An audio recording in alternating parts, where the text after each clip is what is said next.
Lego is a line of plastic construction toys that are manufactured by the Lego Group, a privately held company based in Billund, Denmark.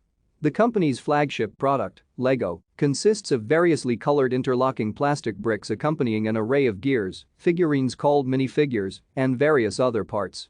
Lego pieces can be assembled and connected in many ways to construct objects, including vehicles, buildings, and working robots. Anything constructed can be taken apart again, and the pieces reused to make new things.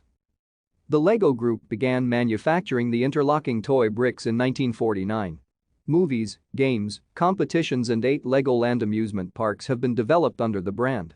As of July 2015, 600 billion Lego parts had been produced.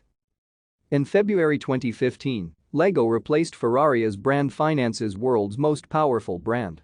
At certain points, investing in Lego sets was more valuable than investing in gold. The Lego Group began in the workshop of Ole Kirk Christiansen, a carpenter from Billund, Denmark, who began making wooden toys in 1932. Thank you for watching. Like and subscribe if you would like to view more of our videos. Have a nice day.